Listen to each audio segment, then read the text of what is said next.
नमस्कार, मैं हूं आपके साथ मयंक। आज 23 तारीख है और इस वक्त की सबसे बड़ी खबर, एक बार फिर ईरान और अमेरिका के बीच सारी रात हमले जारी रहे हैं और अमेरिका की तरफ से बड़े हमले किए गए हैं ईरान पर और ईरान ने भी इसका करारा जवाब दिया है। देखिए, अगर अमेरिका के हमलों की बात करें, जो पिछले 12 घंटे के अंदर सबसे बड़ी बमबारी हुई है वो बेबहान में हुई है, जहां पर वेपन डिपो को तबाह किया गया और बेबहान में बीती रात भी हमले किए गए। इसके अलावा खुजिस्तान जो है वो लगातार अमेरिका के फाइटर जेट्स के निशाने पर है और यहां पर बिद बुलंद रिफाइनरी है ईरान की, जिसके ऊपर हमला किया गया है। यानी ईरान की अब ऑयल रिफाइनरीज, पावर स्टेशंस सब के सब अमेरिका के निशाने पर हैं, जिस पर लगातार हमले हो रहे हैं। माशर में हमले हुए हैं। इसके अलावा ईरान के जोखिर मिसाइल प्लांट पर B-1 बॉम्बर से हमले किए गए हैं। देखिए, ईरान के करीब बताया जा रहा है कि 17 से 18 लोकेशंस ऐसी हैं जिसमें बीती रात बमबारी की गई है और ये लगातार सिलसिला जारी है। देखिए, पहले जो हमले अमेरिका की तरफ से हो रहे थे वो हॉर्मुज के आसपास निशाना टारगेट ज़्यादा था, शायद हॉर्मुज को अलग करने की कोशिश थी, ईरान के जो ट्रांसपोर्टेशन है उसको रोकने की कोशिश थी। लेकिन अब जो है अमेरिका के हमलों के नेचर में बदलाव हुआ है और अब जो हमले हो रहे हैं वो ईरान की ऑयल रिफाइनरीज पर हो रहे हैं, इंफ्रास्ट्रक्चर पर हो रहे हैं और सबसे बड़ी बात, एटॉमिक ठिकानों पर भी हमले हो रहे हैं। बुशर पर एक बार फिर हमले हुए हैं। हमने देखा जिस तरह से पिछले कुछ दिनों के अंदर ईरान के न्यूक्लियर स्टेशंस को निशाना बनाया गया, उसके बाद ईरान की तरफ से भी जबरदस्त एक्शन देखने को मिल रहा है। ईरान ने एक बार फिर 4 अरब देशों पर निशाने साधे हैं। अली अल सलीम बेस पर कुवैत पर हमला किया गया है। बहरीन में शेख ईसा एयरबेस पर एक बार फिर सायरन बज रहे हैं, ईरान की तरफ से हमले हुए हैं। और जॉर्डन में फिर से अमेरिका के बेस को निशाना बनाया गया है। शाहिद 136 ड्रोन से और खैबर मिसाइल से ये अटैक किए गए हैं।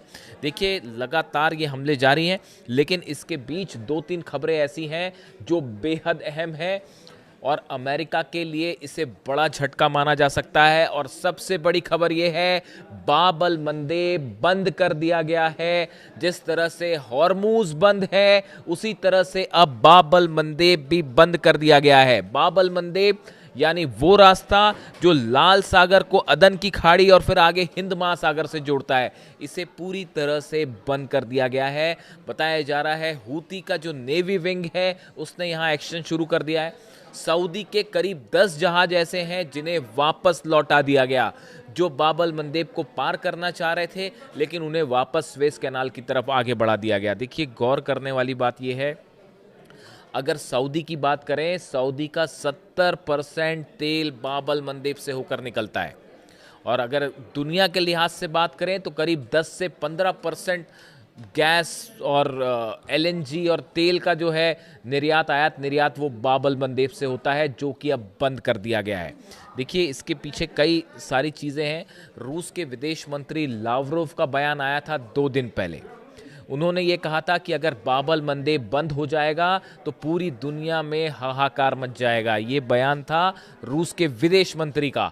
लावरोव कह रहे हैं, मतलब पुतिन कह रहे हैं। माना यह जा रहा है कि ये जो बात कही थी लावरोव ने, ये पुतिन की तरफ से अमेरिका को, डोनाल्ड ट्रंप को वार्निंग थी कि अगर रूस के ऑयल ठिकानों पर हमले जारी रहे, ईरान के ऑयल फील्ड्स पर हमले जारी रहे या आगे न्यूक्लियर स्टेशंस पर हमले हुए तो बाब अल मंदेब बंद कर दिया जाएगा। और देखिए, वही हुआ अल्टीमेटली। एक भी जहाज अब बाब अल मंदेब से नहीं निकल पा रहा है, जहाज़ों पर खतरा मंडरा रहा है। हूती की तरफ से वार्निंग दे दी गई है कि खास तौर पर सऊदी का कोई जहाज यहां से नहीं निकल पाएगा। ऐसे में लाल सागर से अरब सागर जाने का जो रास्ता है जिससे जहाज निकलते हैं वो अब बंद हो चुका है।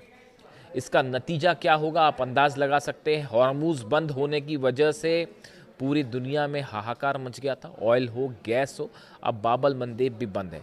यानी 22% के करीब हॉर्मूज से जो ऑयल निकलता है वो बंद, 12 से 15% बाब अल मंदेब से निकलता है वो बंद। अगर ये कंटिन्यू हो गया कुछ दिनों तक, ये लॉकडाउन, तो आगे क्या स्थिति होगी इसका अंदाज़ आप लगाइए।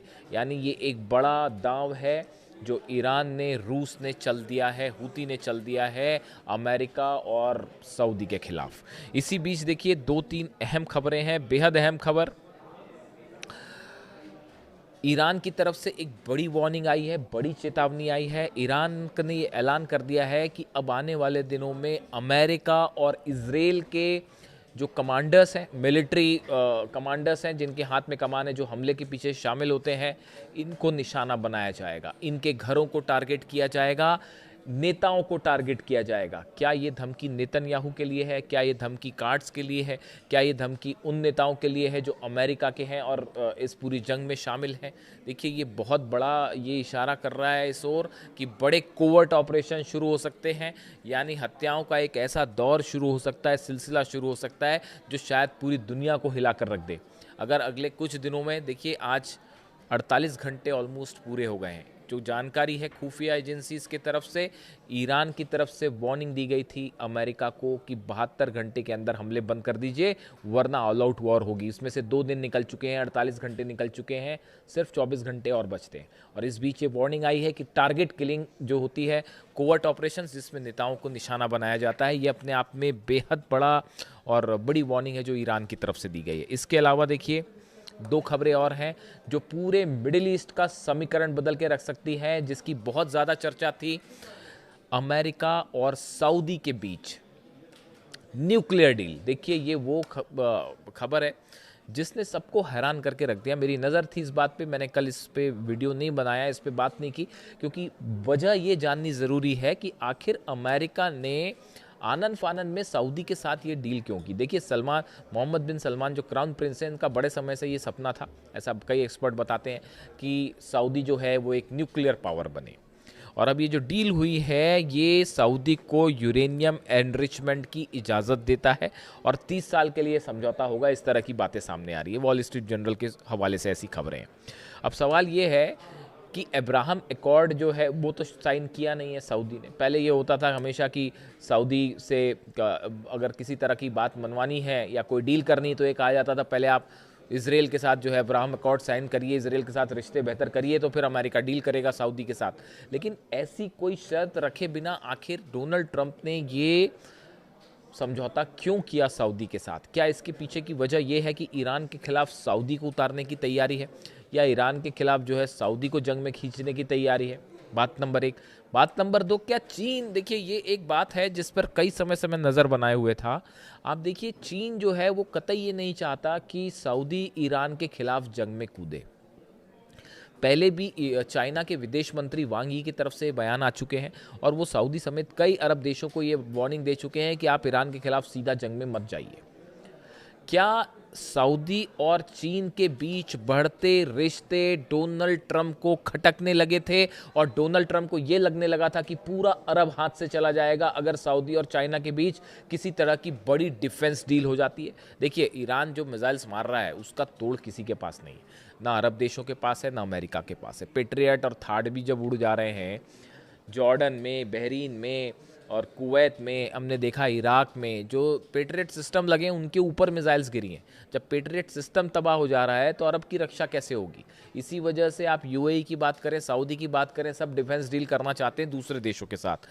ऐसी खबरें हैं बैकडोर से कि सऊदी और चाइना के बीच में किसी तरह की डील चल रही थी पर्दे के पीछे, और शायद इसकी भनक थी ट्रंप को और अमेरिका को, और ये लगने लगा था कि अगर सऊदी की कोई बड़ी डील हो गई चाइना के साथ तो हाथ से मामला निकल जाएगा, क्योंकि चीन इस पूरे जंग का फ़ायदा उठा के अपने डिफेंस हथियार बेचने की कोशिश में लगा हुआ है। चीन की कोशिश ये है कि अरब पर किसी तरह से अपना प्रभाव जमाया जाए। क्या इसको काउंटर करने के लिए आनंद फानन में ये डील का अनाउंसमेंट किया गया है? अब्राहम एकॉर्ड गया तेल लेने, उसमें वो बोल दीजिए, तो इसराइल अलग वहाँ परेशान है कि भाई सऊदी के साथ डील हो जाएगी तो हमारा क्या होगा, वो एक अलग परेशानी चल रही है। यानी पर्दे के पीछे कुछ ऐसी खिचड़ी पक रही है जिसमें ये आपस में ही, देखिए एक बात तय, ये इसकी बड़ी वजह है, इसकी बड़ी वजह है, पहले ये माना जाता था कि अमेरिका का पूरा मिडिल ईस्ट में जो है प्रभाव है, कंट्रोल है, और ईरान ने वो प्रभाव कंट्रोल सब वो हिस्ट्री बना दी, उसको पास्ट टेंस में कर दिया, उसको वो बता दिया कि भाई ऐसा है, ना आप खुद सुरक्षित ना अरब देश सुरक्षित। तो अब ये हर अरब देश ये बात मान चुका है कि भाई अमेरिका रक्षा नहीं कर सकता, डिफेंस सिस्टम नहीं रोक सकते, तो ईरान की मिसाइल्स का मुकाबला कैसे हो? तो कुछ ना कुछ तो इंतज़ाम करना पड़ेगा, इसीलिए ये डील्स हो रही हैं। यानी जो पावर बैलेंस है वो मिडिल ईस्ट में अब हमेशा के लिए बदल चुका है। दो चार चीज़ें बड़ी साफ है। देखिए जो हमले हो रहे हैं अमेरिका की तरफ से B-1 बॉम्बर से जो हमले किए गए बीती रात, ये बड़ी स्ट्राइक्स हैं, इसमें कोई शक नहीं है। और ये जो B-1 हम बॉम्बर्स हैं इस पर मैं अलग से बात करूँगा। ब्रिटेन ने ये जो इजाज़त दी है, ब्रिटेन के नए पीएम की तरफ से जो अनाउंसमेंट हुआ कि ब्रिटेन के जो बेसेस हैं उनका इस्तेमाल कर सकेगा अमेरिका, बर्नहम की तरफ से जो बात कही गई कल डिएगो गार्सिया और RF फेयरफोर्ड को लेकर, ये इस बात का मैसेज है कि अब ब्रिटेन भी ईरान के खिलाफ जो है वो आज नहीं तो देर सवेर जंग में कूदने की तैयारी में है। देखिए देर बस इतनी है कि इस समय कोई अरब देश ये हिम्मत नहीं कर पा रहे हैं कि ईरान पर हमला करें, क्योंकि बड़ा नुकसान होगा। डिफेंस स्थिति है नहीं मजबूत और ईरान की मिसाइल्स कोई रोक नहीं पा रहा। वो 5 मैक से 11 मैक की स्पीड पर जब मिसाइल गिर रही है, आवाज़ से 5 से 11 गुना स्पीड ज़्यादा हो, तो मिसाइल्स को कोई क्या रोक पाएगा।